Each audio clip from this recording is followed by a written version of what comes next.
नमस्कार दोस्तों। आज की हमारी इस कथा में हम आपको महारथी कर्ण के जीवन से संबंधित कुछ रोचक बातों के बारे में बताएंगे। कर्ण द्रौपदी को पसंद करता था और उसे अपनी पत्नी बनाना चाहता था।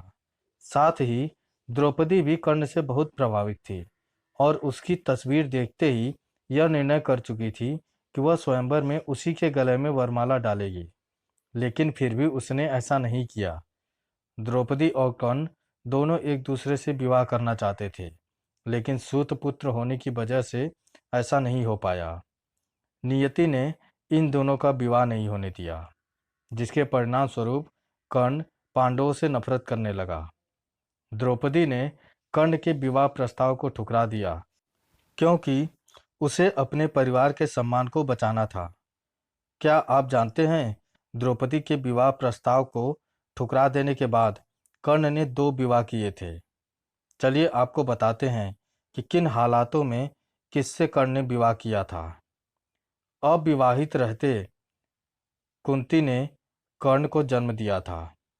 समाज के लांछनों से बचने के लिए उसने कर्ण को स्वीकार नहीं किया। कर्ण का पालन पोषण एक रथ चलाने वाले ने किया, जिसकी वजह से कर्ण को सूतपुत्र कहा जाने लगा।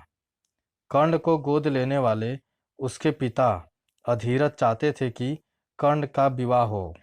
पिता की इच्छा पूरा करने के लिए कर्ण ने रुसाली नाम की एक सूत पुत्री से विवाह किया। कर्ण की दूसरी पत्नी का नाम सुप्रिया था। सुप्रिया का जिक्र महाभारत की कहानी में ज़्यादा नहीं किया जाता है। रुसाली और सुप्रिया से कर्ण के 9 पुत्र हुए थे। वृषसेन, वृषकेतु, चित्रसेन, सत्यसेन, सुसेन, शत्रुंजय, द्विपाल, प्रसेन और वनसेन। कर्ण के सभी पुत्र महाभारत युद्ध में शामिल हुए, जिसमें से 8 वीरगति को प्राप्त हो गए थे। वृषकेतु एकमात्र ऐसा पुत्र था जो जीवित रहा। कर्ण की मौत के पश्चात उसकी पत्नी रुसाली उसकी चिता में सती हो गई थी। महाभारत के युद्ध के पश्चात जब पांडवों को यह बात पता चली कि कर्ण उन्हीं का ज्येष्ठ भ्राता था, तब उन्होंने कर्ण के जीवित पुत्र वृषकेतु को इंद्रप्रस्थ की गद्दी सौंप दी थी। अर्जुन के संरक्षण में वृषकेतु ने कई युद्ध भी लड़े थे। जब कर्ण मृत्युशैया पर थे, तब श्री कृष्ण उनके पास उनके दानवीर होने की परीक्षा लेने आए। कर्ण ने कृष्ण को कहा, उसके पास देने के लिए कुछ भी नहीं बचा है।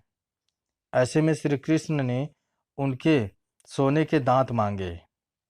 कर्ण ने अपने समीप पड़े पत्थर को उठाया और उससे अपना दांत तोड़कर कृष्ण को दे दिया। कर्ण ने एक बार फिर अपने दानवीर होने का प्रमाण दिया, जिससे कृष्ण काफी प्रभावित हुए। कृष्ण ने कर्ण से कहा कि वह उनसे कोई भी वरदान मांग सकते हैं। कर्ण ने श्री कृष्ण ने कहा कि एक निर्धन सूत पुत्र होने की वजह से उन्हें समाज में काफ़ी पीड़ा सहने को मिली है। मैं यह चाहता हूँ कि आप अगली बार जब धरती पर आएं तो पिछड़े वर्ग के लिए कुछ सुधार का कार्य करें। इसके साथ कर्ण ने 2 और वरदान मांगे। दूसरे वरदान के रूप में कर्ण ने यह मांगा कि अगले जन्म में कृष्ण उन्हीं के राज्य में जन्म लें। और तीसरे वरदान के रूप में उन्होंने कृष्ण से कहा कि उनका अंतिम संस्कार ऐसे स्थान पर होना चाहिए जहाँ कोई पाप न हो। पूरी पृथ्वी पर ऐसा कोई स्थान नहीं था। इसी कारण श्री कृष्ण ने कर्ण का अंतिम संस्कार अपने हाथों पर किया था। इस तरह दानवीर कर्ण मृत्यु के पात साक्षात वैकुंठ धाम को प्राप्त हुए। दोस्तों, कर्ण के जीवन से जुड़ी यह कथा आपको कैसी लगी, हमें कमेंट करके ज़रूर बताएं। अगर अच्छी लगी तो शेयर करें, सब्सक्राइब करें और लाइक करें। धन्यवाद।